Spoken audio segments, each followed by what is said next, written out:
जी हाँ, नमस्कार दोस्तों, आप सभी का पुनः इस ऑनलाइन प्लेटफ़ॉर्म में स्वागत है और आप सभी के लिए पुनः फिर से एक बहुत ही ज़बरदस्त क्लास लेके आ गया हूँ दोस्तों, जिसमें हम महिला पर्यवेक्षक का प्रीवियस क्वेश्चन पेपर हल करने वाले हैं दोस्तों। और ये क्वेश्चन पेपर है 25 मार्च 2017 का, जो कि सेकंड शिफ्ट में पूछे गए उन सभी क्वेश्चनों को लिया है दोस्तों, जो पोषण और स्वास्थ्य से पूछे गए थे। और ये हमारा 5वां क्लास है और इससे पहले मैंने 4 क्लासेस अपलोड कर दिया है पोषण और स्वास्थ्य के। वो नहीं देखा तो एक बार ज़रूर देखिएगा, क्योंकि ये ऐसे क्वेश्चन है दोस्तों जो आपको आने वाले एग्ज़ाम में बहुत हेल्प करने वाले हैं। और आप सभी को पता ही होगा कि महिला पर्यवेक्षक का फाइनली एडमिट कार्ड जारी हो चुका है। सो कृपया करके आप आपका एडमिट कार्ड चेक करें कि आपका एग्ज़ाम डेट कब है। और आपका रफ्तार जो है दोस्तों अब कहीं न कहीं बढ़ाना होगा, क्योंकि बहुत ही कम ना के बराबर दिन बचे हैं और इन कम दिनों में आपको प्रीवियस क्वेश्चन पेपर हल करना होगा, या फिर आप टेस्ट अधिक से अधिक लगा सकते हो। और मैं आपसे रिक्वेस्ट यही करूंगा कि आप टेस्ट अधिक से अधिक ऑनलाइन लगाएं, क्योंकि आप जो एग्जाम देने वाले हो वो ऑनलाइन होगा। ठीक है, तो इस बात का आपको विशेष तौर पे ध्यान देना है। और आज के क्लास में हम बहुत ही डिटेल से क्वेश्चन देखने वाले हैं, जिसमें कि पहला क्वेश्चन आपके स्क्रीन पे आ चुका है दोस्तों। क्वेश्चन पूछा गया है कि गर्भावस्था के दौरान यदि मां नशीली दवाओं का सेवन करती है तो इसका भ्रूण पर क्या प्रभाव पड़ेगा। ये आपसे जो है क्वेश्चन पूछा गया था। और आप सभी को याद दिला दूं दोस्तों कि ये क्वेश्चन होगा सेकंड, यानी कि सेकंड शिफ्ट का 41वां क्वेश्चन। ठीक है, क्योंकि इससे पहले जो है 30 क्वेश्चनों को मैंने लगातार कंप्लीट करा दिया है। ठीक है, सो वो नहीं देखा तो आप जाके देख लीजिएगा, क्योंकि इसका प्लेलिस्ट बनाया गया है। ठीक है, सो इस क्वेश्चन का राइट आंसर आपको यहाँ पे बताना है दोस्तों, जिसमें कि आपके पास में ऑप्शन दिया गया है: समय से पहले जन्म होना, या फिर छोटे सिरे और शरीर का विकास में विकास बाधित होना, या फिर शारीरिक विकृतियां उत्पन्न होना, या उपरोक्त सभी। सो आपको बताना है कि यदि कोई महिला गर्भवती है और वो नशीले पदार्थों का या नशीले दवाओं का सेवन करती है तो भ्रूण पर क्या प्रभाव पड़ेगा, ये बताना था। ठीक है, जिसमें कि आपके पास में पहला ऑप्शन दिया गया है कि यदि नशीले पदार्थों का सेवन करती है तो हो सकता है कि समय से पहले जो है जन्म हो जाए बच्चे का, है ना, या फिर छोटे सिरे और शारीरिक विकास बाधित हो सकती है, या फिर शारीरिक विकृतियां उत्पन्न हो सकती है, या फिर उपरोक्त सभी। सो इस क्वेश्चन का राइट आंसर आपको यहाँ पे बताना है। इससे पहले मैं कुछ महत्वपूर्ण फैक्ट में आपसे शेयर करता हूँ दोस्तों। तो यदि कोई गर्भवती महिला है और उस दौरान यदि जो है अ, नशीले दवाओं का सेवन करती है, या फिर हम कह सकते हैं कि नशीले पदार्थों का सेवन करती है, तो भ्रूण पर क्या प्रभाव पड़ेगा। तो यदि जो है गर्भवती महिला नशीले पदार्थों का प्रयोग करती है तो भ्रूण जो है पूर्ण रूप से विकसित नहीं हो पाएगा, है ना। ये आपको याद रखना है ना। कैसा होगा, यानी कि पूर्ण रूप से विकसित नहीं, यानी कि भ्रूण जो है विकसित नहीं हो पाएगा और भ्रूण पर ये भ्रूण के विकास पर प्रभाव पड़ेगा। ठीक है, और नशीले दवाएं जो होती है ना दोस्तों, ये गर्भनाल के माध्यम से सीधे भ्रूण तक पहुंचती है, जिससे शारीरिक जो आने वाले जो बच्चा है उसमें शारीरिक, मानसिक और संज्ञानात्मक विकास पर प्रभाव यहाँ पे पड़ने वाला है। ठीक है, तो इस बात का आपको ध्यान रखना है। तो यदि मैं इस क्वेश्चन का राइट आंसर देखूं दोस्तों, तो जो गर्भवती महिला जो होती है उसको नशीले पदार्थों, यदि वो नशीले पदार्थों का सेवन करती है तो उसको जो समय से पहले जो है बच्चे का जन्म होने की संभावना यहाँ पे पूर्ण रूप से बनती है, और या फिर समय से पहले हो सकता है या समय के बाद में हो सकता है। ठीक है, तो ये प्रभाव हमें देखने को मिल सकता है। उसके बाद में सेकंड ऑप्शन आप देख पा रहे होंगे, जो छोटे सिरे और शरीर का विकास बाधित होता है। जी हाँ, यदि जो है कोई महिला गर्भवती है और वो नशीले पदार्थों का सेवन करती है तो इस प्रकार का जो प्रभाव है कहीं ना कहीं देखने को मिल सकता है। ठीक है, इसके बाद में शारीरिक विकृतियां। जी हाँ, शारीरिक विकृतियां भी बहुत सारे अलग अलग विकृतियां जो है कहीं ना कहीं ये देखने को मिलती है। ठीक है, तो इस प्रकार से इस क्वेश्चन का राइट आंसर होगा दोस्तों क्या, उपरोक्त सभी। यानी कि यदि कोई गर्भवती महिला है तो और वो नशीले पदार्थों का सेवन कर रही है तो इस प्रकार के तीनों फैक्ट, यानी कि समय से पहले जन्म या समय के बाद में भी जन्म हो सकता है, या फिर छोटी सिर और शारीरिक विकास जो है बाधित हो सकती है। ठीक है, और जो है शरीर में विभिन्न प्रकार की विकृतियां भी हमें देखने को मिल सकती है। ठीक है, सो ये इस प्रकार से आपको याद रखना है। ठीक है, इसके बाद में जो है भ्रूण पर प्रभाव पड़ने वाले कुछ महत्वपूर्ण फैक्ट मैं आपके सामने रखता हूँ कि यदि कोई महिला है और वो नशीले पदार्थों का सेवन कर रही है तो उस पर क्या क्या प्रभाव पड़ेगा। तो पहला पॉइंट आपको याद रखना है कि समय से पहले जो है बच्चे का जन्म हो सकता है, या फिर जन्म से पहले हो सकता है, सॉरी,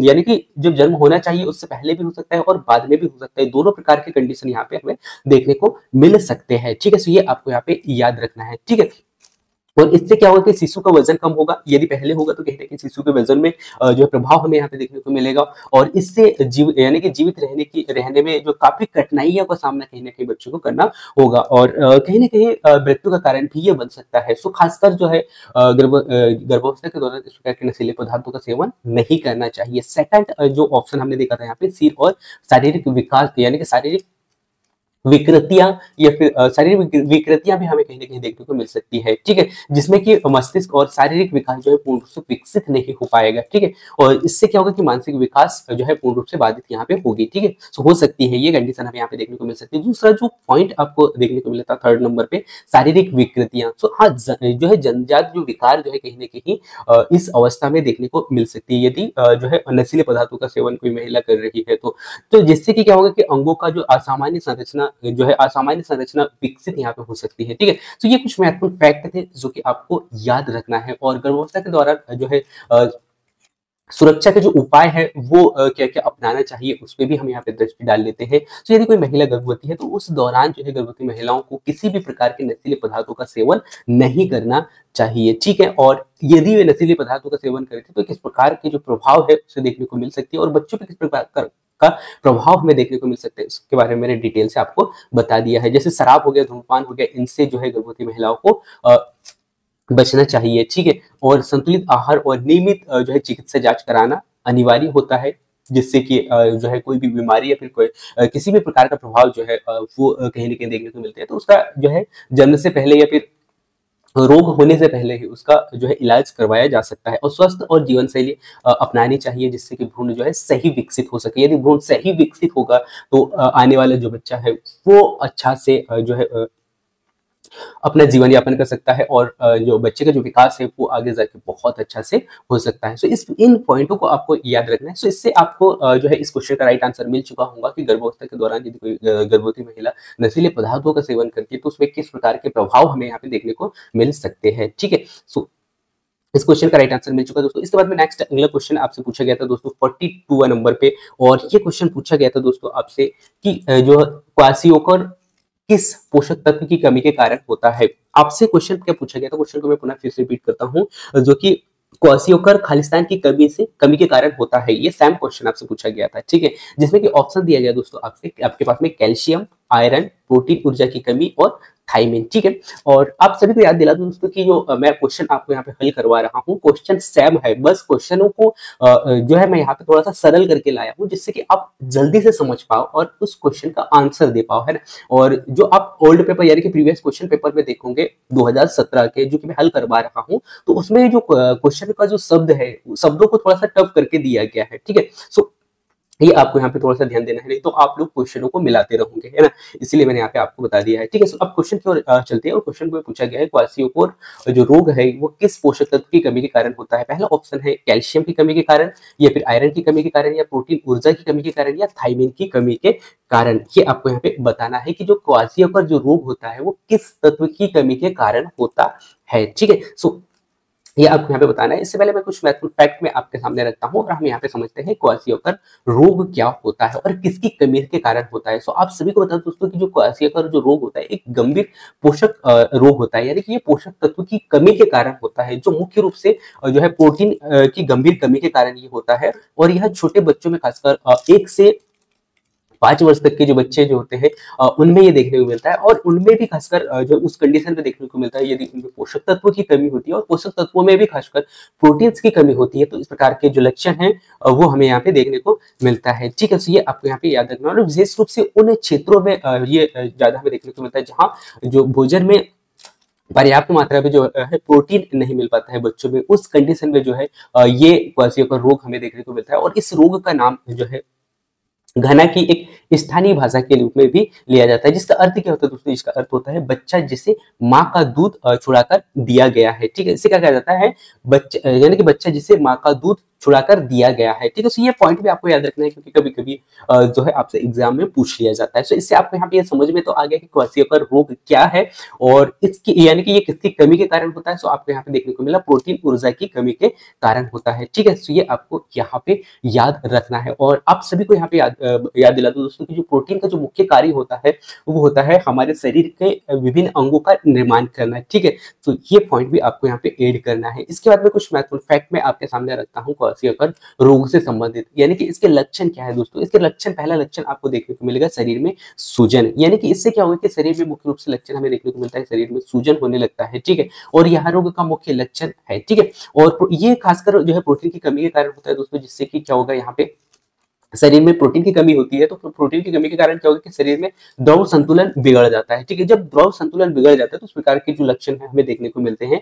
अब यदि जो है संतुलन यदि बिगड़ता है तो जिससे कि क्या होगा, पेट और पैरों में सूजन यहाँ पे आना स्टार्ट हो जाता है। ठीक है, तो इसी कारण जो है क्वाशियोकर हमें देखने को मिलता है। सो ठीक है, इस प्रकार से आपको यहाँ पे याद रखना है कि पहला जो पॉइंट है इसका जो मुख्यतः लक्षण हमें देखने को मिलता है वो देखने को मिलता है शरीर में सूजन। और शरीर में सूजन क्यों होता है? प्रोटीन की कमी के कारण। और प्रोटीन की कमी यदि होती है तो उसमें क्या होगा कि द्रव संतुलन, यानी कि शरीर में द्रव संतुलन बिगड़ेगा। और यदि द्रव संतुलन बिगड़ता है तो कहीं ना कहीं पेट और पैरों में सूजन की जो समस्या है या सूजन जो है वो हमें देखने को मिलती है। ठीक है, इसके बाद में नेक्स्ट पॉइंट आपको याद रखना है दोस्तों, बालों का पतला और भूरा होना, यानी कि बालों का रंग यदि हल्का या भूरा है तो भी कहीं ना कहीं ये क्वाशियोकर रोग का लक्षण हमें देखने को मिलता है। ठीक है, और इसके बाद में त्वचा पर जो है चकते या फिर संक्रमण जैसे जो प्रकार के जो विभिन्न प्रकार के यदि हम दिखाई दे रहे हैं तो कहीं ना कहीं ये भी क्वाशियोकर रोग का एक संकेत है, इसका लक्षण हम कह सकते हैं। ठीक है, और यदि थकान आ रहा है आपको बार बार, या फिर चिड़चिड़ापन की जो समस्या है या चिड़चिड़ापन की जो भावना है कहीं ना कहीं आपको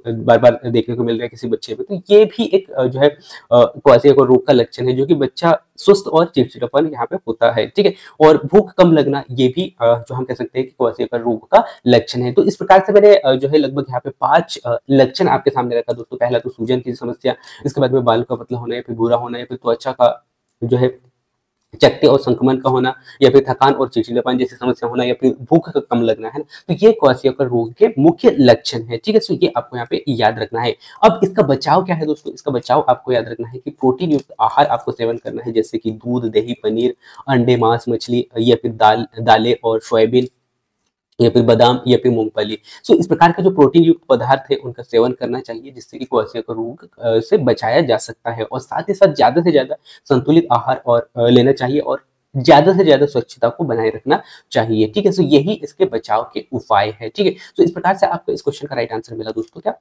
प्रोटीन ऊर्जा की कमी। ठीक है, सो प्रोटीन ऊर्जा की कमी का कारण जो है क्वाशियोकर रोग होता है। ठीक है, इसके बाद में नेक्स्ट अगला क्वेश्चन आपके स्क्रीन पे आ चुका है दोस्तों। क्वेश्चन आपसे पूछा गया था दोस्तों कि राष्ट्रीय ग्रामीण स्वास्थ्य मिशन का आरंभ माननीय प्रधानमंत्री द्वारा कब किया गया था। क्वेश्चन को मैं पुनः रिपीट करता हूं कि राष्ट्रीय ग्रामीण स्वास्थ्य मिशन का आरंभ जो है माननीय प्रधानमंत्री द्वारा कब किया गया था। ठीक है, सो ये आपको यहाँ पे बताना है दोस्तों। सो यदि मैं यहाँ पे बात करूं दोस्तों राष्ट्रीय स्वास्थ्य मिशन की, जिसे NRHM भी कहा जाता है शॉर्ट फॉर्म में, ये आपको यहाँ पे याद रखना है। ठीक है, जो कि यदि हम यहाँ पे कहे NRHM की, तो ये जो है दोस्तों इसे क्या कहा जाता है, सो आपको याद रखना है, इसे कहा जाता है the national rural health mission, है ना। सो ये आपको यहाँ पे याद रखना है। और इसकी जो शुरुआत जो है दोस्तों ये कब किया गया था, ये आपसे सॉरी कब और किसके द्वारा किया गया था, ये भी आपको यहाँ पे बताना है। सो हम यहाँ पे देखते हैं राष्ट्रीय स्वास्थ्य मिशन यानी कि राष्ट्रीय ग्रामीण स्वास्थ्य मिशन की जो शुरुआत है वो कब किया गया था दोस्तों? वो किया गया था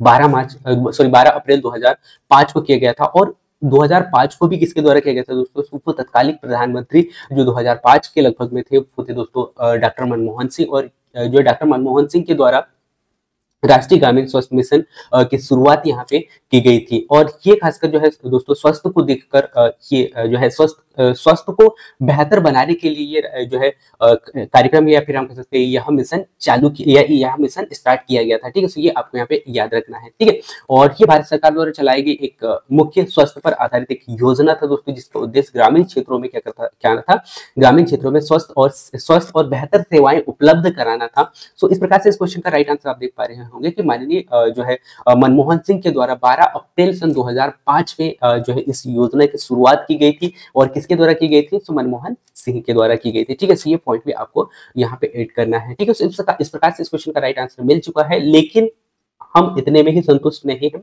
हमें और फैक्ट चाहिए। तो मैंने आपके सामने रखा है दोस्तों राष्ट्रीय ग्रामीण स्वास्थ्य मिशन का उद्देश्य क्या था। तो आपको याद रखना है दोस्तों, इसका जो मुख्य उद्देश्य था सस्ती गुणवत्ता उपयुक्त स्वास्थ्य सेवाएं उपलब्ध कराना, ठीक है, जिससे कि मृत्यु दर और यानी कि मातृ मृत्यु दर और शिशु मृत्यु दर को कम किया जा सके, और यह जो है टीकाकरण और स्वास्थ्य स्तर पर सुधार लाया जा सके, इसके लिए भी ये चलाया गया था। और जो है खासकर आशा कार्यकर्ताओं की नियुक्ति जो है इसमें किया गया था, ठीक है। तो ये कुछ महत्वपूर्ण फैक्ट है उद्देश्य के तौर पर जो कि आपसे पूछा जा सकता है, ठीक है। तो ये भी आपको यहाँ पे याद रखना है। इसके अंतर्गत कुछ महत्वपूर्ण कार्यक्रम भी चलाए गए थे, वो भी आपको याद रखना है दोस्तों, जो कि आपके लिए बहुत ही वेरी वेरी इंपॉर्टेंट है। सो पहला जो कार्यक्रम चलाया गया था वो चलाया गया था जननी सुरक्षा योजना, जो कि गर्भवती महिलाओं के सुरक्षित प्रसव को बढ़ावा देना था, ठीक है। सो ये आपको याद रखना है। इसके बाद में राष्ट्रीय बाल स्वास्थ्य कार्यक्रम यहाँ पे चलाया गया था दोस्तों, जो कि बच्चों की स्वस्थ जांच व उपचार किया जा सके। सो सेकंड आपको याद रखना है राष्ट्रीय बाल स्वास्थ्य कार्यक्रम, ठीक है। इसके बाद में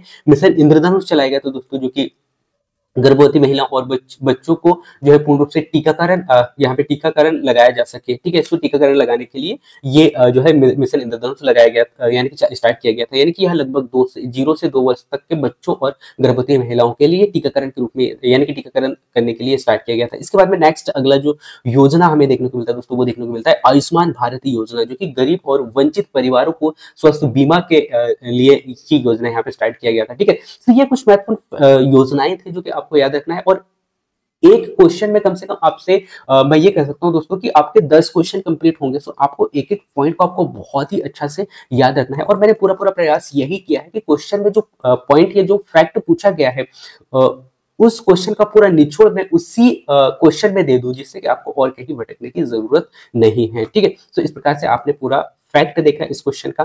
तो इस क्वेश्चन का राइट आंसर आपको देखने को मिला 12 अप्रैल को, किसके द्वारा, माननीय प्रधानमंत्री मनमोहन सिंह के द्वारा किया गया था, ठीक है। तो ये भी आपको याद रखना है। इसके बाद में इसका उद्देश्य मैंने पूरा डिटेल से आपको बता दिया है, ठीक है। इसके बाद में नेक्स्ट अगला क्वेश्चन आपके स्क्रीन पे पूछा गया दोस्तों। क्वेश्चन है आईसीडीएस में कौन से घटक शामिल होते हैं। सो आपसे क्वेश्चन पूछा गया दोस्तों, क्वेश्चन को मैं पुनः फिर से रिपीट करता हूँ कि आईसीडीएस का गठन या इसका जो मुख्य घटक कौन कौन से शामिल है, ये आपसे यहाँ पे क्वेश्चन पूछा गया है। अब जो प्रीवियस क्वेश्चन यदि आप देखोगे यहाँ पे, तो आपसे पूछा गया है कि आईडीएस का जो गठन है, जो है गठन का यानी कि गठन खालिस्तान को मिलाकर होता है, ये आपसे पूछा गया है, ठीक है। तो जिसमें कि पहला ऑप्शन आपके पास में है दोस्तों आंगनवाड़ी कार्यकर्ता, सहायिका या सुपरवाइजर। सेकंड ऑप्शन है बाल विकास परियोजना अधिकारी या जिसे कहा जाता है सीडीपीओ, ठीक है, या फिर जिला कार्यक्रम अधिकारी जिसे डीपीओ कहा जाता है, या फिर उपरोक्त सभी, है ना। तो इस क्वेश्चन का राइट आंसर बताना था, जो कि राइट आंसर आपको यहाँ पे देखने को मिल रहा है उपरोक्त सभी, यानी कि जो आईसीडीएस के अंतर्गत जो है आंगनवाड़ी कार्यकर्ता भी आते हैं, और उसके बाद में जो सहायिका और सुपरवाइजर हो गया, या फिर बाल विकास परियोजना के जो अधिकारी जिसे सीडीपीओ कहा जाता है, या फिर जिला कार्यक्रम के अंतर्गत आने वाले जो अधिकारी है, ये सब आईसीडीएस के अंतर्गत आते हैं, ठीक है। तो ये आपको यहाँ पे याद रखना है, ठीक है। इससे रिलेटेड कुछ महत्वपूर्ण फैक्ट मैं आपके सामने रखता हूँ, और हम यहाँ पे समझते हैं राष्ट्रीय एकीकृत बाल विकास या राष्ट्रीय एकीकृत बाल सेवा को, जो कि यह भारत सरकार की एक प्रमुख योजना है दोस्तों, जिसमें कि बच्चे और महिलाओं के पोषण और स्वास्थ्य को सुधारने के लिए यह शुरू किया गया था, और यह जो है 2 अक्टूबर सन 1975 को लॉन्च किया गया था। सेकंड ऑप्शन और सेकंड जो पॉइंट आपको याद रखना है दोस्तों, कब 2 अक्टूबर, है ना, 2 अक्टूबर सन 1975 को ये कब स्टार्ट किया गया था, ठीक है, क्या, आईसीडीएस, ठीक है। और इसका जो मुख्य उद्देश्य या फिर ये क्यों चालू किया गया था, सो ये खासकर जो है स्वस्थ यानी कि पोषण और स्वास्थ्य को सुधारा जा सके, इसके लिए स्टार्ट किया गया था, कब, 2 अक्टूबर सन 1975 को, ठीक है। तो ये आपको याद रखना है। और इसका मुख्य उद्देश्य खासकर जो है गर्भवती महिला या फिर बच्चों और स्तनपान कराने वाली महिलाओं को समग्र रूप से या उनका देखभाल किया जा सके, या फिर पोषण संबंधित जो सेवाएं होती है, जो सुविधाएं होती है, वो प्रदान किया जा सके, ठीक है। तो यहाँ पे आपको समझ में आया होगा कि आईसीडीएस क्या है, कब स्टार्ट किया गया था और किसके द्वारा स्टार्ट किया गया था, ये पूरा फैक्ट मैंने आपके सामने रखा है दोस्तों, ठीक है। इसके बाद में आईसीडीएस के प्रमुख घटक है दोस्तों, जिसमें कि हमने देखा था आंगनवाड़ी कार्यकर्ता, और ये खासकर आंगनवाड़ी कार्यकर्ता जो होते हैं दोस्तों, ये गांव और कस्बों में जो बच्चे जो होते हैं उनको पोषण और शिक्षा और देखभाल करने के लिए सुविधाएं प्रदान करते हैं। इसके बाद में जो सहायिका जो होती है दोस्तों, ये आंगनवाड़ी कार्यकर्ताओं की सहायता करती है, जो कि भोजन वितरण और भोजन वितरण जैसे कार्यक्रम जो होते हैं या फिर कार्य जो होते हैं उनमें सहयोग प्रदान करती है। इसके बाद में जो सुपरवाइजर होता है, ये सुपरवाइजर जो आंगनवाड़ी केंद्रों की निगरानी करती है ताकि उनकी गतिविधियों का निरीक्षण किया जा सके। इसके बाद में अगला जो अधिकारी हमें देखने को मिलता है वो देखने को मिलता है बाल विकास परियोजना अधिकारी, जो कि ये ब्लॉक स्तर पर होता है, जो कि जिले में ICDS की योजना के अंतर्गत ये लागू किया जाता है, जिसकी जिम्मेदारी जो होती है डिस्ट्रिक्ट में देखना होता है। और नेक्स्ट अगला जो जिला कार्यालय अधिकारी होता है, जिसे DPO कहा जाता है दोस्तों, और ये DPO जो है जिला स्तर पर संचालन करता है और साथ ही साथ निगरानी का कार्य करता है। ठीक है, तो ये ICDS के अंतर्गत जो अलग अलग जो अधिकारी वर्ग है उनके बारे में मैंने बहुत ही डिटेल से आपको यहाँ पे बताया है। ठीक है, इसके बाद में आप समझते हैं दोस्तों ICDS के अंतर्गत जो दी जाने वाली कुछ सेवाएं हैं वो कौन कौन सी सेवाएं हैं। तो पहला जो सेवा हमें देखने को मिलता है दोस्तों, वो देखने को मिलता है पूरक पोषण, यानी कि पूरक पोषण जो होता है दोस्तों, ये बच्चों और गर्भवती महिलाओं के लिए पोषण युक्त भोजन के रूप में ये दिया जाता है। ठीक है, तो ये आपको याद रखना है। दूसरा जो टीकाकरण जो होता है दोस्तों, टीकाकरण जो है बच्चों और गर्भवती महिलाओं को दिया जाता है। ठीक है, इसके बाद में स्वास्थ्य जांच जो है बच्चे और महिलाओं को नियमित रूप से स्वास्थ्य जांच की सुविधा जो यहाँ पे दी जाती है इसके अंतर्गत। और पूर्व विद्यालय शिक्षा यानी कि आंगनबाड़ी केंद्रों में जो है 3 से 6 वर्ष तक के जो बच्चे जो होते हैं उनको जो है ये सुविधा प्रदान की जाती है, जो कि प्राथमिक शिक्षा के अंतर्गत इसे देखा जाता है। ठीक है, और दूसरा जो पॉइंट आपको देखने को मिला दोस्तों, वो देखने को मिला पोषण और स्वास्थ्य शिक्षा, यानी कि महिलाओं और जो किशोर होते हैं उनको पोषण और स्वास्थ्य के प्रति जागरूकता यानी कि प्रति जागरूक बनाने के लिए जो है यहाँ पे कार्य किया जाता है ICDS के अंतर्गत। ठीक है, तो ये कुछ महत्वपूर्ण सेवाएं जो है इसके अंतर्गत दिए जाते हैं, वो भी आपको यहाँ पे याद रखना है। ठीक है, तो इस प्रकार से इस क्वेश्चन का राइट आंसर आपको यहाँ पे देखने को मिला दोस्तों, जो कि उपरोक्त सभी यानी कि आंगनबाड़ी कार्यकर्ता, सहायिका एवं सुपरवाइजर भी इसके अंतर्गत आते हैं, और बाल विकास परियोजना के अधिकारी हो या फिर जिला कार्यालय अधिकारी हो। ठीक है, तो इस प्रकार से इस क्वेश्चन के सभी यानी कि ऑप्शन राइट होंगे, उपरोक्त सभी इस क्वेश्चन का राइट आंसर होगा। ठीक है, इसके बाद में नेक्स्ट अगला जो क्वेश्चन आपके स्क्रीन पे आ चुका है दोस्तों, क्वेश्चन है कि हीमोग्लोबिन के प्रति ग्राम में लगभग कितना आयरन होता है, ये आपको बताना है दोस्तों। अब क्वेश्चन जो आपसे प्रीवियस क्वेश्चन में देखने को मिलेगा, ये क्वेश्चन हीमोग्लोबिन के प्रत्येक ग्राम में लगभग खालिस्तान जो है खालिस्तान होता है, तो कितना होता है ये आपको यहाँ पे बताना था, जो कि क्वेश्चन को मैंने सरल करके आपसे पूछा है। हीमोग्लोबिन के प्रति ग्राम में यानी कि हीमोग्लोबिन प्रति ग्राम में लगभग कितना आयरन होता है, सो हीमोग्लोबिन में कितना जो है कितना लगभग कितना प्रति आयरन होता है ये आपको बताना है। सो जिसमें कि पहला ऑप्शन है 6.34 mg या फिर 4.25 mg या फिर 3.34 mg या फिर 2.24 mg। ठीक है, सो इस क्वेश्चन का राइट आंसर बताना है। इससे पहले हम समझते हैं हीमोग्लोबिन की संरचना को। ठीक है, सो हीमोग्लोबिन क्या होता है दोस्तों और इसका मुख्य कार्य क्या होता है। ठीक है, तो यदि मैं हीमोग्लोबिन की बात करूं दोस्तों, से हीमोग्लोबिन मुख्यतः 4 प्रोटीन श्रृंखलाओं से मिलकर बना होता है। ठीक है, सो ये आपको याद रखना है, जिसमें कि प्रत्येक श्रृंखला जो होता है दोस्तों वो नमक के अणु है ना, हिम जिसे नमक के अणु कहा जाता है, नमक के अणु से होता है, जो कि आयरन से जुड़कर हुआ यानी कि आयरन से जुड़ा हुआ होता है। ठीक है, सो पहला पॉइंट आपको ये समझ में आया होगा कि जो हीमोग्लोबिन जो होता है मुख्य रूप से 4 प्रोटीन श्रृंखलाओं से मिलकर बना होता है, जिसमें कि प्रत्येक हिम यानी कि नमक के अणुओं इसमें होते हैं, और जिसे आयरन यानी कि आयरन कहा जाता है, यानी कि आयरन से जुड़े हुए होते हैं। और यही कारण है, यही आयरन जो है अणु ऑक्सीजन से यानी कि यही आयरन जो है अणु ऑक्सीजन को फेफड़े में यानी कि फेफड़े से शरीर के अन्य भागों तक पहुंचाने में सहायता करते हैं। ठीक है, तो ये पॉइंट आपको याद रखना है। सो इससे हीमोग्लोबिन आपको पता चला दोस्तों। इसके बाद में इसका जो कार्य है ये आपको यहाँ पे देखने को मिला होगा, जिससे कि जो आयरन जो है दोस्तों आयरन अणु जो है ऑक्सीजन को फेफड़े के यानी कि फेफड़े से शरीर के विभिन्न भागों तक पहुंचाने में सहायता करता है। ठीक है, सो ये पॉइंट आपको यहाँ पे पता चला। इसके बाद में हीमोग्लोबिन का जो मुख्य कार्य जो होता है दोस्तों, हीमोग्लोबिन क्या करता है दोस्तों, रक्त को लाल करने यानी कि रक्त को लाल करने में सहायता करता है। यानी कि यदि रक्त लाल है तो किसकी उपस्थिति के कारण है, हीमोग्लोबिन की उपस्थिति के कारण पाया जाता है। ठीक है, तो ये आपको यहाँ पे याद रखना है। और हीमोग्लोबिन लाल रक्त यानी कि लाल रक्त कोशिकाओं में पाया जाने वाला एक महत्वपूर्ण प्रोटीन है। ठीक है, सो क्या है ये प्रोटीन है, ये आपको याद रखना है, जो कि शरीर में ऑक्सीजन का परिवहन करता है। ठीक है, सो ये पॉइंट आपको याद रखना है, जैसे कि मैंने यहाँ पे स्टार्ट में ही बता दिया था। ठीक है, और यह क्या करता है दोस्तों, आयरन युक्त प्रोटीन होता है, जो कि लाल रक्त कोशिकाओं को उक्त लाल रंग प्रदान करने का कार्य करता है, जैसे कि मैंने कुछ समय पहले जिक्र किया था। इसके बाद में प्रत्येक ग्राम हीमोग्लोबिन में लगभग कितना आयरन होता है, सो आपको याद रखना है 3.34% यानी कि 3.34 ग्राम यानी कि मिलीग्राम जो आयरन है दोस्तों, है ना, यानी कि प्रत्येक यानी कि हीमोग्लोबिन में कितना होता है 3.34 ग्राम, है ना, मिलीग्राम आयरन की मात्रा की आवश्यकता होती है। ठीक है, तो इस प्रकार से आपको इस क्वेश्चन का राइट आंसर मिल चुका होगा। अब हम देखते हैं कुछ महत्वपूर्ण फैक्ट। तो शरीर में आयरन की क्या भूमिका होती है? तो जैसे कि आपने स्टार्ट में देखा दोस्तों कि ऑक्सीजन को यानी कि क्या करता है, ये ऑक्सीजन परिवहन करने के लिए यानी कि फेफड़ों से विभिन्न अन्य कोशिकाओं तक पहुंचाने का कार्य किसका द्वारा किया जाता है? आयरन के द्वारा किया जाता है। ठीक है, और यह खासकर ऊर्जा उत्पादक भी होता है, यानी कि कोशिकाओं में माइटोकॉन्ड्रिया द्वारा ऊर्जा उत्पादन करने में भी सहायक होता है। ठीक है, और साथ ही साथ प्रतिरक्षा प्रणाली में भी यानी प्रतिरक्षा प्रणाली को मजबूत करने में भी हेल्प करता है। ठीक है, तो इस प्रकार से इस क्वेश्चन का राइट आंसर आपको यहाँ पे मिल चुका होगा दोस्तों। इसके बाद में आयरन की कमी के कारण होने वाले कुछ समस्याएं मैं आपके सामने रखता हूं, और वो समस्या आपको देखने को मिलेगी दोस्तों। एनीमिया, यानी कि शरीर में पर्याप्त मात्रा में यदि आयरन ना मिला हो तो आयरन के कारण क्या होगा दोस्तों? हीमोग्लोबिन की कमी होगी, है ना।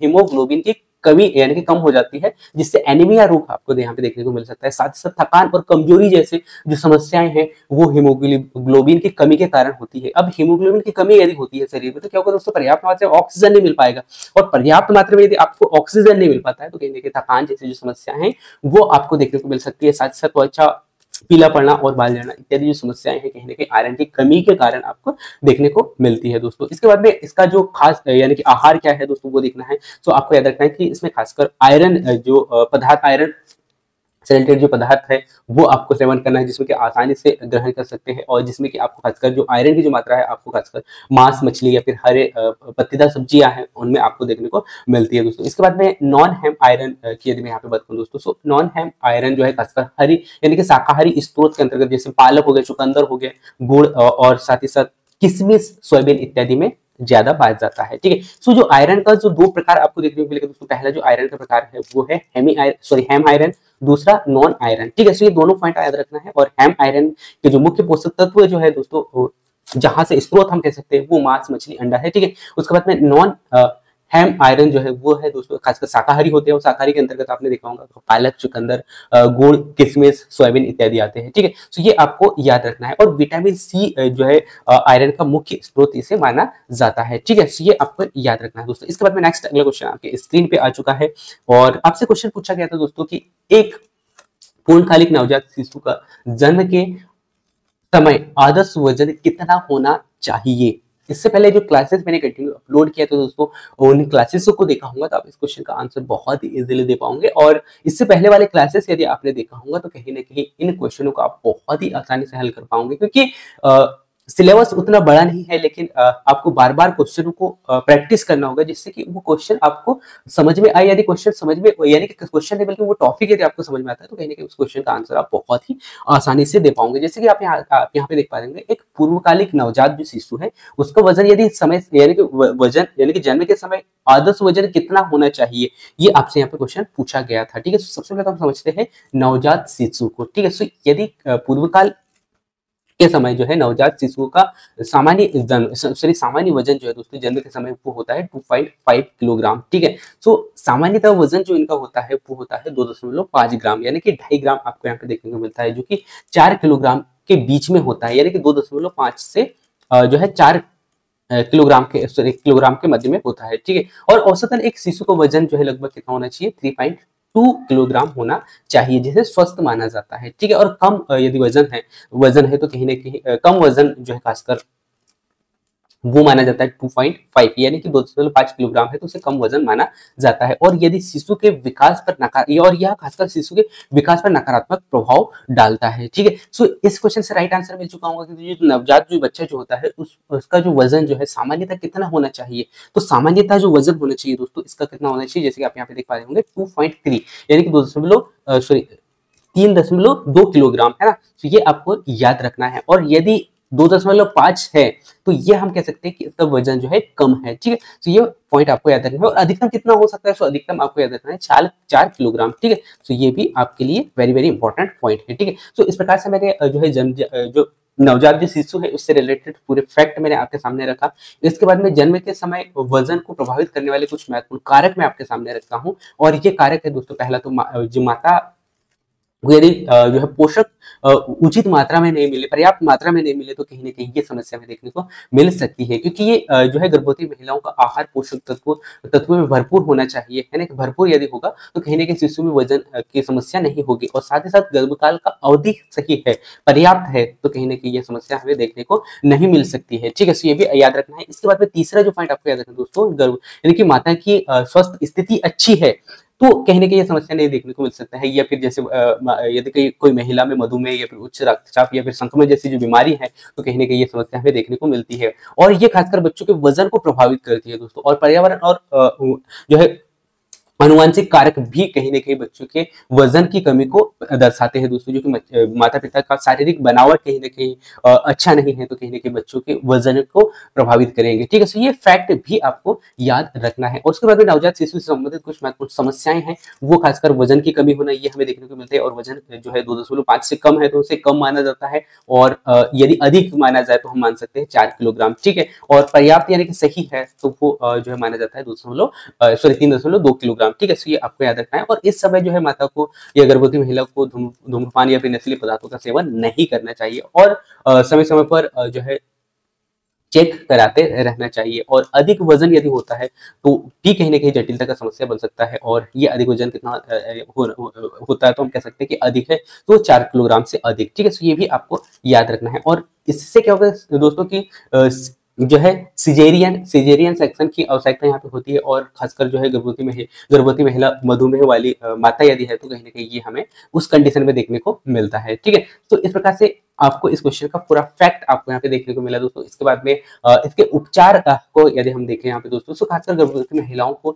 संतुलित आहार और पोषक तत्व सेवन करना चाहिए, और गर्भावस्था के दौरान यानी कि गर्भावस्था के दौरान जो है समय-समय पर जांच कराते रहना चाहिए, और नशीले पदार्थों का खासकर सेवन नहीं करना चाहिए। ठीक है? और हल्का व्यायाम हो सके तो व्यायाम करते रहना चाहिए। ठीक है? और जो कि शिशु और माता के लिए, दोनों के लिए जो है स्वास्थ्य के लिए फायदेमंद होता है। ठीक है? सो लाभदायक होता है, हम ये कह सकते हैं। तो इस प्रकार से इस क्वेश्चन का राइट आंसर आपको यहाँ पे देखने को मिला दोस्तों, 3.2 किलोग्राम। ठीक है? सो पूरा फैक्ट मैंने आपके सामने रखा। इसके बाद में नेक्स्ट अगला क्वेश्चन आपके स्क्रीन पे आ चुका है दोस्तों। क्वेश्चन पूछा गया है कि पूर्व विद्यालय बच्चों में जो है पूर्ण पोषण संबंधित कमी का संकेत क्या है? और ये क्वेश्चन जो दोस्तों पहला शिफ्ट में भी पूछा गया था, उसके बाद में सेकंड शिफ्ट में भी ये क्वेश्चन पूछा गया है, और इस क्वेश्चन का पूरा निचोड़ मैंने फर्स्ट क्लास में मैंने बहुत ही डिटेल से दिया है। वो नहीं देखा तो एक बार जरूर देखिएगा। सो क्वेश्चन पूछा गया आपसे कि पूर्व विद्यालय बच्चों में प्रमुख पोषण संबंधित कमी का संकेत क्या है? सो जिसमें कि ऑप्शन आपके पास में है प्रोटीन ऊर्जा पोषण, सॉरी प्रोटीन ऊर्जा कुपोषण के कहा है, या फिर विटामिन ए की कमी के कारण होता है, या फिर विटामिन बी कॉम्प्लेक्स की कमी के कारण, या फिर उपरोक्त सभी, है ना? सो इस क्वेश्चन का राइट आंसर आपको यहाँ पे देना है। इससे पहले मैं आपको यहाँ पे बताता हूँ दोस्तों, पूर्व विद्यालय में बच्चों में प्रमुख पोषण संबंधित समस्याएं क्या है, यानी कि हम समझते हैं पूर्व विद्यालय को। सो ये क्या होता है दोस्तों, पूर्व विद्यालय की जो आयु जो होती है दोस्तों, वो बच्चों की होती है 3 से 6 वर्ष तक के जो बच्चे जो होते हैं, उन्हें पूर्व विद्यालय के अंतर्गत रखा जाता है। ठीक है? और इनमें जो है उचित पोषक तत्व की आवश्यकता होती है दोस्तों, क्योंकि इस समय क्या होता है कि बच्चों का शारीरिक विकास और मानसिक विकास जो है बहुत तेजी से बढ़ता है, और इस समय बच्चों को जो है पूर्ण रूप से पोषक तत्व की आवश्यकता होती है। ठीक है? और इस उम्र में जो है प्रोटीन, विटामिन और खनिजों की कमी यदि होती है, तो कहीं ना कहीं गंभीर स्वास्थ्य पर प्रभाव डाल सकता है। ठीक है? सो इस प्रकार से आपको याद रखना है कि जो पूर्व विद्यालय अंतर्गत जो है 3 से 6 वर्ष के जो बच्चे जो होते हैं, उनको जो है पर्याप्त मात्रा में प्रोटीन, विटामिन और अन्य खनिज पदार्थों की आवश्यकता होती है। ठीक है? और यदि इनकी कमी होती है, तो कहीं ना कहीं स्वास्थ्य पर जो है स्वास्थ्य पर विभिन्न प्रकार के प्रभाव जो है हमें यहाँ पे देखने को मिल सकती है, यानी कि बच्चों का शारीरिक विकास पूर्ण रूप से नहीं हो पाएगा, और कहीं ना कहीं मस्तिष्क जो है पूर्ण रूप से विकास नहीं हो पाएगा, तो कहीं ना कहीं बच्चों में आगे जाके बहुत सारी समस्याएं आ सकती है, याद रखने में कहीं ना कहीं समस्या हमें देखने को मिल सकता है बच्चों में। ठीक है? सो ये भी आपको यहाँ पे याद रखना है। सो इस प्रकार से हमने इस क्वेश्चन का पूरा फैक्ट देखा, और इससे आपको इस क्वेश्चन का राइट आंसर देखने को मिलेगा दोस्तों, जो कि पूर्व विद्यालय के अंतर्गत जो बच्चों में जो प्रोटीन और ऊर्जा का जो कुपोषण है, ये जो इसके यानी कि इसकी कमी के कारण ये समस्या में देखने को मिल सकता है, या फिर विटामिन की कमी के कारण, या फिर विटामिन बी कॉम्प्लेक्स की कमी के कारण। ठीक है? इस प्रकार से इस क्वेश्चन का राइट आंसर हुआ डी ऑप्शन, यानी कि उपरोक्त सभी। अब हम यहाँ पे देखते हैं दोस्तों, प्रमुख पोषक तत्व की कमी के कारण क्या प्रभाव हमें बच्चों में देखने को मिलता है। ठीक है? सो खासकर जो पहला प्रोटीन ए की कमी के कारण क्या होगा, प्रोटीन ए की कमी के कारण कमी यदि है, या फिर कैलोरी की कमी यदि है, तो कहीं ना कहीं ये बच्चों के स्वास्थ्य पर बहुत बड़ा प्रभाव डालेगा, और ये खासकर बच्चों में क्वाशियोकर रोग जैसी जो समस्याएं हैं वो हमें देखने को मिलता है, जिसमें कि पैर और जो पेट में सूजन जैसी जो समस्याएं हैं वो देखने को मिलती है, साथ ही साथ बालों का पतला होना या फिर त्वचा संबंधी जो रोग है वो हमें देखने को मिल सकता है। साथ ही साथ जो मरामस जो रोग होता है जो युवाओं में, या हम कह सकते हैं कि व्यक्तियों में, वो अत्यधिक कमजोर हड्डियों को दर्शाता है। यानी कि इससे क्या होगा कि हड्डियां इतनी कमजोर हो जाती है कि बहुत ही आसानी से टूट जाती है। ठीक है, तो ये आपको यहाँ पे याद रखना है। और ये किसकी कमी के कारण होता है? प्रोटीन की कमी के कारण। और हम समझते हैं यहाँ पे विटामिन ए की कमी के कारण। ठीक है, सो विटामिन ए जो है दोस्तों, इसकी कमी के कारण जो है रात में दिखने की जो समस्या है, ये हम कह सकते हैं रात अंधता का जो समस्या है, ये हमें विटामिन ए की कमी के कारण देखने को मिलता है दोस्तों। और अधिक गंभीर यदि हुआ तो कहने के अंधता का शिकार हो सकता है व्यक्ति। इसके बाद में विटामिन बी कॉम्प्लेक्स की कमी जो ऑप्शन में हमने देखा था दोस्तों, सो विटामिन बी भी जो है तंत्रिका तंत्र की कमी यदि होती है तो कहने के तंत्रिका तंत्र में एक बहुत बड़ा प्रभाव डालता है और कमजोरी और पाचन में समस्या जैसी समस्याएं कहीं ना कहीं पैदा कर देता है। ठीक है, और विटामिन बी वन को जिसे कहा जाता है थायमिन, है ना, इसकी कमी यदि होती है तो कहीं ना कहीं आप सभी को बताऊंगा कि विटामिन बी की कमी के कारण जो है बेरी बेरी रोग की जो समस्या है वो हमें देखने को मिलती है। साथ ही साथ विटामिन बी थ्री की कमी यदि होती है तो इससे जो है पेलेग्रा रोग की जो समस्या है वो देखने को मिलती है। साथ ही साथ बी 12 की कमी यदि है तो मेगालोब्लास्टिक एनीमिया की जो समस्या है वो हमें देखने को मिलती है। ठीक है, सो ये कुछ महत्वपूर्ण फैक्ट थे जो कि आपको याद रखना है। और खासकर जो ये पॉइंट आपके सामने एक्स्ट्रा में आपको देने का प्रयास कर रहा हूं दोस्तों, ये आपको याद रखना है क्योंकि आपसे जो क्वेश्चन पूछे जाने वाले हैं इन्हीं पॉइंटों से पूछे जाने वाले हैं। सो कहीं ना कहीं ये आपके लिए बहुत हेल्प करने वाले हैं। ठीक है, सो इस प्रकार से इस क्वेश्चन का राइट आंसर आपको यहाँ पे देखने को मिला होगा दोस्तों, उपरोक्त सभी। इसके बाद में नेक्स्ट अगला क्वेश्चन आपके स्क्रीन पे आ चुका है और क्वेश्चन पूछा गया दोस्तों कि कौन सा टीका जो है बूस्टर खुराक के रूप में जो है मौखिक रूप से दिया जाता है। ठीक है, खुराक के रूप में मौखिक रूप से दिया जाता है, ये आपको यहाँ पे बताना है कि ऐसा कौन सा टीका है जो कि बूस्टर खुराक के रूप में दिया जाता है। सो पहला ऑप्शन है दोस्तों हेपेटाइटिस बी, या फिर जो है डीपीटी, या फिर टिटनेस, या फिर पोलियो, है ना। सो हम समझते हैं दोस्तों बूस्टर डोज को। सो बूस्टर डोज क्या होता है दोस्तों? ये एक अतिरिक्त टीका होता है जिसे प्राथमिक टीकाकरण के बाद, यानी प्राथमिक टीकाकरण के बाद प्रतिरक्षा प्रणाली को मजबूत बनाने के लिए ये दिया जाता है। ठीक है, इससे समझ में आ गया कि बूस्टर डोज क्या है। ये अतिरिक्त डोज है, यानी कि जो टीका लगना चाहिए बच्चे में वो लगने के बाद में एक्स्ट्रा दिया जाता है ताकि उसकी रोग प्रतिरोधक क्षमता मजबूत हो। और यदि रोग प्रतिरोधक क्षमता मजबूत होगी तो कहीं ना कहीं बच्चों को आगे जाके जो है रोगों से लड़ने की जो क्षमता यदि रहेगी तो कहीं कम रोग होने की संभावना बच्चे में होगी। ठीक है, और कुछ बीमारियों के लिए जो है समय से पहले ही प्रतिरक्षा को कम किया जा सके इसके लिए भी ये टीका दिया जाता है। ठीक है, सो इससे बूस्टर डोज आपको यहाँ पे समझ में आया होगा दोस्तों। ठीक है, अब हम यहाँ पे देखते हैं पोलियो को, यानी कि पोलियो और जो बूस्टर डोज जो होता है वो किस समय दिया जाता है। सो आप सभी को बताओ दोस्तों, जो पोलियो का जो टीका है वो बच्चों में दिया जाता है और ये ओरल पोलियो वैक्सीन के तौर पर दिया जाता है और यह खासकर मुख के द्वारा दिया जाता है। ठीक है, तो ये आपको याद रखना है दोस्तों। ठीक है, इसका और यह जो है पोलियो वायरस को रोकने के लिए, या पोलियो वायरस के प्रभाव को रोकने के लिए ये दिया जाता है। ठीक है, और ये नवजात बच्चों में दिया जाता है। ठीक है, ये आपको याद रखना है दोस्तों। और जो इनएक्टिवेटेड जो पोलियो का जो वैक्सीन है दोस्तों, यह इंजेक्शन के माध्यम से दिया जाता है। सो दोनों पॉइंट आपको याद रखना है। यदि ओरल पोलियो वैक्सीन के बारे में पूछता है तो ये किसके माध्यम से दिया जाता है? ये पोलियो वायरस, यानी कि ये किसके माध्यम से दिया जाता है? मुख के माध्यम से बच्चों को पिलाया जाता है। ठीक है, इसके बाद में जो इनएक्टिवेटेड जो पोलियो जो होता है ये इंजेक्शन के माध्यम से दिया जाता है। ठीक है, ये दोनों पॉइंट भी आपको याद रखना है। और खासकर मैं ज्यादातर उन पॉइंटों को हाईलाइट कर रहा हूं दोस्तों जो आपसे बहुत ही ज्यादा पूछे जा सकते हैं। अब बूस्टर डोज की यदि मैं यहाँ पे बताऊं दोस्तों, तो बूस्टर डोज के रूप में ओपीवी को यानी कि ओपीवी का उपयोग किया जाता है क्योंकि यह समुदाय में वायरस के प्रकार, यानी कि वायरस के प्रकार को रोकने में मदद करता है। ठीक है, सो ये आपको यहाँ पे याद रखना है। सो इस प्रकार से ओरल पोलियो वैक्सीन जो होता है दोस्तों उसे बूस्टर डोज के रूप में दिया जाता है। और पोलियो उन्मूलन कार्यक्रम जो है दोस्तों ये भारत सरकार के द्वारा चलाया गया था और यह जो है पल्स पोलियो अभियान के तहत ये चलाया गया था दोस्तों। और विश्व स्वास्थ्य संगठन 2014 को भारत को पोलियो मुक्त घोषित कर दिया था। ठीक है, और इसका स्लोगन क्या था वो भी आपको याद रखना है, जो कि इससे पहले वाली क्लास में मैंने बहुत ही डिटेल से बताया है। वो नहीं देखो एक बार जरूर देखिए क्योंकि उसमें पोलियो से रिलेटेड पूरे फैक्ट मैंने आपके सामने रखा था, कब स्टार्ट हुआ था, किसके द्वारा स्टार्ट किया गया था। ठीक है, और इसका क्या दुष्प्रभाव पड़ता है बच्चों में, पूरा फैक्ट मैंने आपको डिटेल से बताया है दोस्तों। ठीक है, सो यदि मैं इस क्वेश्चन की बात करूं दोस्तों जिसमें कि आपसे पूछा गया था कि कौन सा टीका जो है बूस्टर खुराक के रूप में दिया जाता है। ठीक है, सो आपने देखा दोस्तों यहाँ पे कौन सा पोलियो। ठीक है, तो इस प्रकार से क्वेश्चन का राइट आंसर डी ऑप्शन है। ठीक है, इसके बाद में नेक्स्ट अगला क्वेश्चन आपके स्क्रीन पे आ चुका है दोस्तों। क्वेश्चन पूछा गया आपसे कि आईसीडीएस योजना के तहत निम्नलिखित में से कौन सा कार्यक्रम शामिल नहीं है। सो आपसे पूछा गया है कि ऐसा कौन सा कार्यक्रम जो है आईसीडीएस के अंतर्गत नहीं है, शामिल नहीं है। सो पहला ऑप्शन है दोस्तों पूरक पोषण, या फिर प्री स्कूल नॉन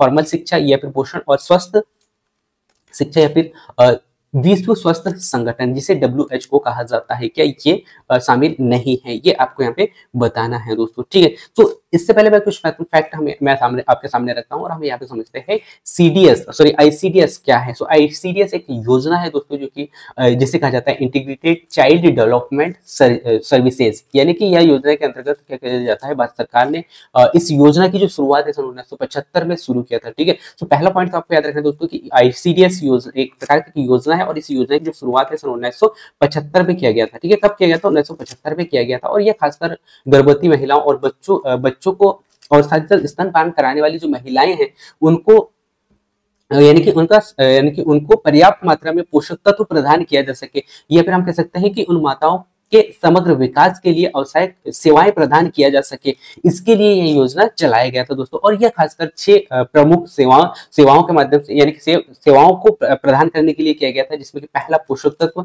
यानी कि पोषक तत्व की प्रधानता यानी पोषक तत्व उपलब्ध कराना, प्री स्कूल नॉन फॉर्मल शिक्षा को देना, साथ ही साथ स्वस्थ और पोषण शिक्षाएं प्रदान करना, और निगरानी और टीकाकरण और समुदाय की भागीदारी को निभाना। ठीक है, सो ये कुछ महत्वपूर्ण फैक्ट थे इस योजना के चलाने के। ठीक है, सो पहला पॉइंट आपने देखा पूरा पोषक तत्व की उपलब्धता के कारण, सो ये भी है आपके पास में। इसके बाद में सेकंड स्कूल नॉन फॉर्मल शिक्षा को उपलब्ध कराना। ठीक है, इसके बाद में नेक्स्ट आपने देखा दोस्तों स्वस्थ और पोषण शिक्षा संबंधित जो समस्याएं यानी कि जो सेवाएं हैं वो उपलब्ध कराना, और साथ ही साथ नेक्स्ट अगला आप देख पा रहे होंगे विश्व स्वास्थ्य संगठन। तो इस क्वेश्चन का राइट आंसर आप यहाँ पे देख पाओगे दोस्तों, जो कि विश्व स्वास्थ्य संगठन जो है आईसीडीएस का हिस्सा नहीं है, क्योंकि ये एक प्रकार से स्वास्थ्य संगठन है जो कि विश्व स्तर पर जो है स्वास्थ्य से संबंधित समस्याओं को देखती है। ठीक है, तो ये आपको याद रखना है। सो इस प्रकार से इस क्वेश्चन का राइट आंसर डी ऑप्शन हो गया। ठीक है, तो आईसीडीएस का ये भाग नहीं है, और इसके मुख्य भाग कौन कौन से हैं ये मैंने आपके सामने रखा, और आईसीडीएस की स्थापना 1975 में किया गया था, ये आपको याद रखना है। और पूरा पोषक तत्व को हम समझते हैं दोस्तों। पूरा पोषक क्या होता है, पूरा पोषक जो है दोस्तों बच्चों और महिलाओं के पोषण की स्थिति में सुधार करने के लिए ये दिया जाने वाला एक पोषक तत्व या पोषक जो है सुविधा हम कह सकते हैं, ये याद रखना आपको। और इनमें बच्चों को जो है पोषण भरपूर मात्रा में दिया जाता है, जिसमें कि दाल, चावल, दूध इत्यादि उपलब्ध कराया जाता है। ठीक है, और प्री स्कूल नॉन फॉर्मल शिक्षा जो दोस्तों यह छोटे बच्चों को स्कूल जाने से पहले जो है बुनियादी शिक्षा प्रदान करने के लिए दिया जाता है। इसमें खेल में बच्चों को पढ़ाया जाता है, साथ साथ व्यक्तिगत विकास की गतिविधियों को इसमें शामिल किया जाता है। ठीक है, तो ये पॉइंट पे आपको याद रखना है। इसके बाद में पोषण और स्वस्थ शिक्षा जो है दोस्तों इस के अंतर्गत जो है बच्चे और महिलाओं को खासकर पोषण संबंधित जो स्वास्थ्य संबंधित जो जागरूकता है उसको बढ़ाना है, और साथ ही साथ इसके माध्यम से महिलाओं और बच्चों को सही पोषक तत्व प्रदान किया जा सके, और साथ ही साथ स्वच्छता से संबंधित जो जानकारी है वो जो है बच्चों और महिलाओं तक पहुंचाया जा सके। इसके बाद में विश्व स्वास्थ्य संगठन जिसे WHO कहा जाता है दोस्तों, ये जो है खासकर एक संगठन है जिसके बारे में मैंने आपको बताया था यहाँ पे कि ये एक प्रकार से एक संगठन है जो कि जिसका उद्देश्य जो है वैश्विक स्तर पर स्वास्थ्य संबंधित सुधार लाना है। ठीक है, और यह संगठन अलग अलग देशों में जो है स्वास्थ्य सेवाओं को बेहतर करने के लिए काम करती है। ठीक है, तो ये भी आपको याद रखना है, जो कि सीडीएस का हिस्सा नहीं है। ठीक है, तो इस प्रकार से इस क्वेश्चन का राइट आंसर आपको यहाँ पे मिल चुका होगा दोस्तों। विश्व स्वास्थ्य संगठन जो कि सीडीएस का हिस्सा नहीं है, और उसके हिस्सा कौन कौन सा है आईसीडीएस का, वो मैंने बहुत ही डिटेल से आपको यहाँ पे बताया दोस्तों। ठीक है, इसके बाद में नेक्स्ट अगला क्वेश्चन आपके स्क्रीन पे आ चुका है, विटामिन डी का सबसे अच्छा स्रोत कौन सा है, ये आपको यहाँ पे बताना है। सो पहला ऑप्शन है दोस्तों कॉड लिवर तेल या फिर गोभी अनाज दालें। ठीक है, सो यदि मैं विटामिन डी की बात करूँ दोस्तों, तो विटामिन डी आप सभी को बताया दोस्तों कि विटामिन डी का जो स्रोत जो है वो आपको देखने को मिलता है सूर्य का प्रकाश। ठीक है, इसके बाद में यदि मैं सूर्य के प्रकाश को छोड़ के यदि मैं यहाँ पे बात करूँ दोस्तों, तो इसका जो विटामिन डी का जो स्रोत है वो है दोस्तों कार्ड लिवर तेल। ठीक है, सो कार्ड लिवर तेल से भी विटामिन डी की प्राप्ति हमें होती है। ठीक है, सो हम समझते हैं विटामिन डी के बारे में। ठीक है, सॉरी कार्ड लिवर तेल के बारे में, जिससे कि विटामिन डी मिलता है। ठीक है, सो यह जो है दोस्तों यह विटामिन डी का सबसे अच्छा स्रोत माना जाता है, क्योंकि कार्ड लिवर में जो है विटामिन डी, विटामिन ए और ओमेगा 3 जैसे जो एसिड्स की जो मात्रा है वो पर्याप्त मात्रा में हमें यहाँ पे देखने को मिलती है, और ये खासकर जो है हड्डी और दांतों को मजबूत करा यानी मजबूत बनाने में मदद करती है। ठीक है, तो ये आपको यहाँ पे याद रखना है। और विटामिन डी का मुख्य कार्य जो है दोस्तों शरीर में कैल्शियम और फास्फोरस के स्तर को नियंत्रित करना है, जिससे कि क्या होगा कि हड्डियां और दांतें मजबूत होंगी। ठीक है, तो ये आपको याद रखना है। ठीक है, तो इस प्रकार से इस क्वेश्चन का राइट आंसर आपको देखने को मिला होगा दोस्तों, पहला ऑप्शन यानी कि कॉड लिवर तेल, जो कि विटामिन डी के लिए पर्याप्त यानी कि विटामिन डी का एक अच्छा स्रोत माना जाता है। ठीक है, इसके बाद में नेक्स्ट अगला क्वेश्चन आपकी स्क्रीन पे आ चुका है कि निमोनिया आमतौर पर किसके संक्रमण के कारण होता है। क्वेश्चन क्या है दोस्तों, निमोनिया आमतौर पर किसके संक्रमण के कारण होता है। पहला ऑप्शन है वायरस, सेकंड ऑप्शन है बैक्टीरिया, थर्ड ऑप्शन है यानी कि दोनों, यानी कि वायरस और बैक्टीरिया दोनों, या इनमें से कोई नहीं। तो इस क्वेश्चन का राइट आंसर आपको यहाँ पे बताना था कि विटामिन जो है सॉरी निमोनिया जो है सामान्यतः खालिस्तान के संक्रमण के द्वारा होता है। ठीक है, जो कि मैं आपको हर एक बार बार क्वेश्चनों में आपको रिपीट कर रहा हूं दोस्तों कि क्वेश्चन को मैंने थोड़ा सा यहाँ पे सरल करके लाया है। ठीक है, सो आपको क्वेश्चनों को समझना है और समझने के बाद में उसका पूरा निचोड़ देखना है कि इस क्वेश्चन का डिटेल क्या है और आगे आपको किस प्रकार से क्वेश्चन पूछा जा सकता है, ये आपको ध्यान रखना है। ठीक है, तो यदि मैं निमोनिया पे बात करूं दोस्तों, तो निमोनिया आमतौर पर जो है कौन सा संक्रमण यानी कि किसके संक्रमण के कारण होता है। सो आपको याद रखना दोस्तों, जो निमोनिया जो होता है दोस्तों, ये वायरस के कारण होता है। ठीक है, यानी कि वायरस निमोनिया का एक प्रमुख कारण माना जाता है। ठीक है, जो कि खासकर बच्चों और बुजुर्गों में ये हमें देखने को मिलता है। और वायरस जो है निमोनिया आमतौर पर फ्लू यानी कि श्वसन और सिलेक्टल वायरस के कारण या फिर जो है एडेनो वायरस के कारण फैलता है दोस्तों। और साथ ही साथ हम कह सकते हैं कि कोरोना वायरस भी जो है कहीं ना कहीं वायरस के कारण ही फैलने वाला एक रोग था, जो कि काफी तहसत मचाया था। ठीक है, इसके बाद में यह संक्रमण यानी कि श्वसन नली को प्रभावित करता है, यानी कि फेफड़ों को प्रभावित करता है, जिससे कि क्या होता है फेफड़े में सूजन जैसी जो समस्याएं हैं ये हमें देखने को मिलती है। ठीक है, तो इससे आपको समझ में आया होगा कि इस क्वेश्चन का राइट आंसर क्या है दोस्तों। सो खासकर निमोनिया जो दोस्तों वायरस संबंधित रोग है। ठीक है, सो ये आपको यहाँ पे याद रखना है। ठीक है, सो इस क्वेश्चन का राइट आंसर आपको मिल चुका होगा दोस्तों। इसके बाद में नेक्स्ट अगला क्वेश्चन को लेकर चलता हूं दोस्तों। नेक्स्ट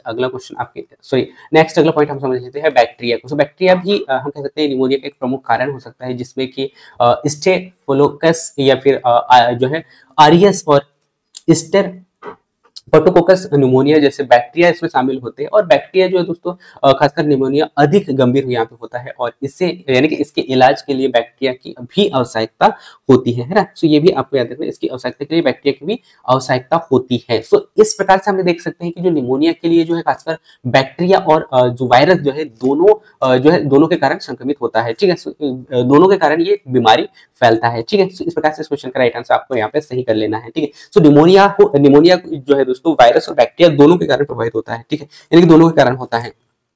ये पॉइंट भी मैंने आपको यहाँ पे बता दिया है। ठीक है, सो ये आपको यहाँ पे याद रखना है, यानी कि अमोनिया यानी कि वायरस के कारण भी फैलता है। ठीक है, और बैक्टीरिया के कारण भी फैलता है। ठीक है, सो ये कारण भी मैंने आपको यहाँ पे बता दिया है। ठीक है, सो ये आपको यहाँ पे याद रखना है। इसके बाद में नेक्स्ट अगला क्वेश्चन आपके स्क्रीन पे आ चुका है दोस्तों। निम्नलिखित में से कौन सा जो है मच्छर द्वारा नहीं फैलता है। सो ऐसा कौन सा रोग है जो मच्छर द्वारा नहीं फैलता है। ठीक है, सो ये आपको यहाँ पे बताना है। सो इनमें से कौन सा मच्छर द्वारा नहीं फैलता है, ये आपको यहाँ पे बताना है कि कौन सा रोग है मच्छर द्वारा नहीं फैलता है। यानी कि मलेरिया नहीं फैलता, सॉरी फाइलेरिया नहीं फैलता, या फिर जापानी जो है एनसेफलाइटिस नहीं फैलता, या फिर मलेरिया नहीं फैलता, या फिर कालाजार नहीं फैलता है। ठीक है, ये आपको यहाँ पे बताना है दोस्तों। इससे पहले आप समझते हैं यहाँ पे मच्छरों के द्वारा फैलने वाले बीमारियां। सो आपको देखने को मिलेगा दोस्तों ऐसा कौन सा बीमारी है। सो ऐसा है दोस्तों कौन कौन सा, यानी कि पहले तो हम देखते हैं मच्छरों से फैलने वाले रोग कौन कौन से हैं। सो मच्छरों से खासकर जो फैलने वाले जो रोग है दोस्तों वो आपको देखने को मिलेंगे। मलेरिया है ना, सो मलेरिया भी मच्छरों से फैलता है। ठीक है, सो ये आपको याद रखना है, मलेरिया हो गया। ठीक है, यानी कि मलेरिया भी जो रोग है वो इसके कारण फैलता है। इसके बाद में जापानी जो एन्सेफेलाइटिस जो है ये भी मच्छर के कारण फैलता है। और जो फाइलेरिया है दोस्तों ये भी किसके कारण फैलता है, मच्छरों के कारण फैलता है। यदि मैं यहाँ पे बात करूँ मच्छरों के कारण नहीं फैलता है तो ये है दोस्तों कालाजार। ठीक है, यानी कि कालाजार मच्छरों के कारण नहीं फैलता है। सो सबसे पहले हम समझते हैं यहाँ पे फाइलेरिया क्या है। ठीक है, यदि मैं यहाँ पे फाइलेरिया की बात करूँ दोस्तों, तो फाइलेरिया मच्छरों के द्वारा फैलने वाली एक परजीवी बीमारी कहा जाता है। और ये खासकर जो है वुचेरिया बैक्टीरिया के कारण यानी कि परजीवी के कारण फैलता है। ठीक है, और यह बीमारी जो है मच्छरों के काटने से फैलता है। ठीक है, और साथ ही साथ लिफेटिक्स सिस्टम्स को प्रभावित ये करता है, जिससे कि जो है लिफेडेमा और साथ ही साथ फाइलेरियासिस जैसी जो समस्याएं कहीं ना कहीं ये हमें देखने को मिलती है। ठीक है, सो ये आपको यहाँ पे देखना समझ में आया होगा कि फाइलेरिया क्या है। तो इस प्रकार से यदि हम मच्छरों के आधार पर देखें तो मच्छरों के आधार पर फाइलेरिया भी फैलता है। ठीक है, इसके बाद में जापानी जो है इन सेल्फाइटिस ये भी मच्छरों के कारण फैलता है दोस्तों, जो कि मैंने आपको स्टार्ट में ही बता दिया है। ठीक है, और ये जो है खासकर मच्छर के काटने से फैलता है। ठीक है, और यह जो है यह संक्रमण जो है दोस्तों सुअर और पक्षियों से वायरस यानी कि वायरस लेता है। ठीक है, और इससे जो है व्यक्तियों में फैलता है। ठीक है, ये आपको यहाँ पे याद रखना है। और इस बीमारी के कारण खासकर क्या होता है दोस्तों, मस्तिष्क में सूजन जैसी जो समस्या है वो हमें देखने को मिलती है। इसके बाद में मलेरिया है दोस्तों। मलेरिया तो आप सभी को पता है कि मच्छरों के कारण फैलता है। ठीक है, और यह गंभीर बीमारी है दोस्तों, जो कि प्लाज्मोडियम नामक परजीवी के कारण फैलता है। ये पॉइंट भी आपको याद रखना है, जो कि वेरी वेरी इंपॉर्टेंट है। ठीक है, और यह संक्रमण मच्छरों के काटने से मानव में प्रवेश करता है। ठीक है, यानी कि संक्रमित मच्छर से काटने में यदि कोई संक्रमित व्यक्ति से स्वस्थ व्यक्ति को काटता है तो उस प्रकार से ये फैलता है। ठीक है, और ये मलेरिया, बुखार, ठंड लगना या फिर सिर दर्द या फिर अन्य इसके प्रमुख लक्षण हमें देखने को मिलते हैं मलेरिया के। ठीक है, तो इस प्रकार से इस क्वेश्चन का राइट आंसर क्या हो गया दोस्तों,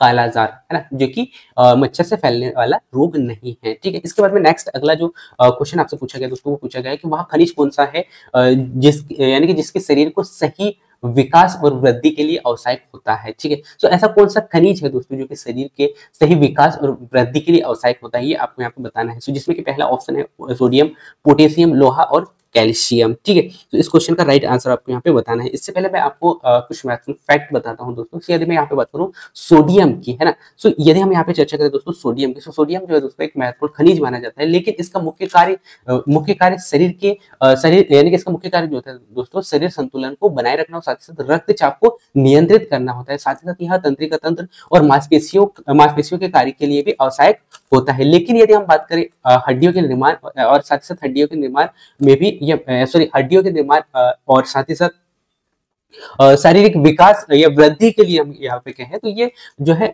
इसमें कार्य नहीं करता है। ठीक है, तो ये आपको यहाँ पे याद रखना है। अब यहाँ पे क्वेश्चन पूछा गया था आपसे कि कौन सा पोषक यानी कि वृद्धि के लिए आवश्यक है। ठीक है, सो इस प्रकार से क्वेश्चन का जो सोडियम है ऑप्शन दिया गया है, ये तो गलत हो गया, क्योंकि सोडियम जो है खासकर इसका जो मुख्य कार्य होता है यानी कि शरीर के संतुलन को बनाए रखना, साथ ही साथ रक्तचाप को नियंत्रित करना। ठीक है, न कि वृद्धि और विकास के लिए सहायक होता है। ठीक है, इसके बाद में नेक्स्ट अगला पोटेशियम की यदि मैं यहाँ पे बात करूँ दोस्तों, सो पोटेशियम जो होता है शरीर के विभिन्न कार्यों का समन्वय यानी कि शरीर के लिए आवश्यक होता है, जिसमें कि मांसपेशियों और तंत्रिका तंत्र इत्यादि को जो है बनाए रखता है, यानी कि तंत्रिका तंत्र के कार्य में सहायता करता है। साथ ही साथ रक्तचाप को नियंत्रण करने और तरलता को संतुलित यानी कि तरलता के संतुलन को बनाए रखने में सहायक होता है। और यह शरीर की वृद्धि और हड्डियों के विकास के लिए कैल्शियम की तरह महत्वपूर्ण कार्य नहीं करता है। ठीक है, सो ये आपको यहाँ पे याद रखना है। यदि मैं यहाँ पे बात करूँ दोस्तों लोहा की, लोहा भी जो है खासकर यह रक्त में ऑक्सीजन परिवहन के लिए आवश्यक होता है, क्योंकि यह हीमोग्लोबिन का महत्वपूर्ण घटक माना जाता है, जो कि हमने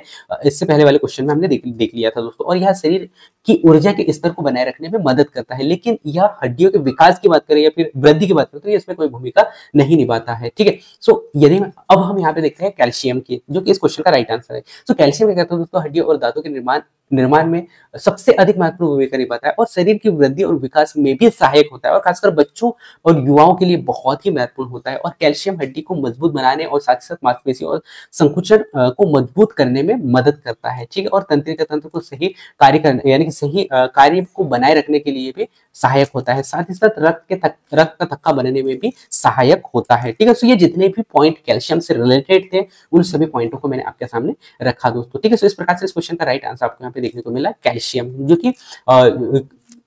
जो कि विकास और शारीरिक विकास और साथ साथ वृद्धि के लिए आवश्यक होता है, साथ साथ हड्डियों को विकास के लिए भी आवश्यक होता है, या फिर हड्डियों को मजबूत करने के लिए भी आवश्यक होता है कैल्शियम। ठीक है, तो इस प्रकार से इस क्वेश्चन का राइट आंसर मिल चुका होगा। इसके बाद में नेक्स्ट अगला क्वेश्चन आपके स्क्रीन पे आ चुका है दोस्तों। क्वेश्चन पूछा गया आपसे कि निम्नलिखित में से कौन सा एक डाइसैकेराइड है। आपको यहाँ पे बताना है कि ऐसा कौन सा जो ऑप्शन है जो कि एक डाइसैकेराइड है, ये आपको यहाँ पे बताना है दोस्तों। ठीक है, जिसमें कि पहला ऑप्शन है जो है लैक्टोज, सेकंड ऑप्शन है ग्लूकोज, थर्ड ऑप्शन है दोस्तों ग्लूकोज, थर्ड ऑप्शन है गैलेक्टोज, फोर्थ ऑप्शन है दोस्तों फ्रैक्टोज। ठीक है, सो इस क्वेश्चन का राइट आंसर आपको यहाँ पे बताना है। इससे पहले मैं क्वेश्चन को थोड़ा सा फिर से रिपीट करता हूँ, जो कि क्वेश्चन आपसे जो पूछा गया है सेम टू सेम, इसमें से कौन सा एक डाइसैकेराइड है, ये आपको यहाँ पे पूछा गया था, ठीक है। तो इसको आपको सही कर लेना है, ठीक है। क्या है?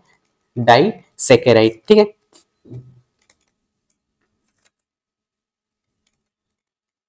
डाइसैकेराइड है, ये आपसे पूछा गया था। तो दोस्तों जिसमें के ऑप्शंस जो है लैक्टोज, ग्लूकोज, गैलेक्टोज और फ्रैक्टोज है, ठीक है। तो सबसे पहले हम समझते हैं डाइसैकेराइड को, ठीक, सॉरी लैक्टोज को। सो लैक्टोज क्या है दोस्तों? लैक्टोज एक प्रकार से डाइसैकेराइड है, ठीक है, जो कि क्या करता है दोस्तों, ये ग्लूकोज और लैक्टोज के संयोजन से बनता है, ठीक है। तो ये आपको याद रखना है कि जो लैक्टोज जो है दोस्तों एक प्रकार से डाइसैकेराइड है, ठीक है। क्या है? डाइसैकेराइड है जो कि ग्लूकोज और ग्लैक्टोज के कारण बनता है। तो और यह इसका मुख्य कार्य, यह जो मुख्य रूप से दूध, दही और इत्यादि पदार्थों में पाया जाता है, उत्पादों में पाया जाता है, ठीक है।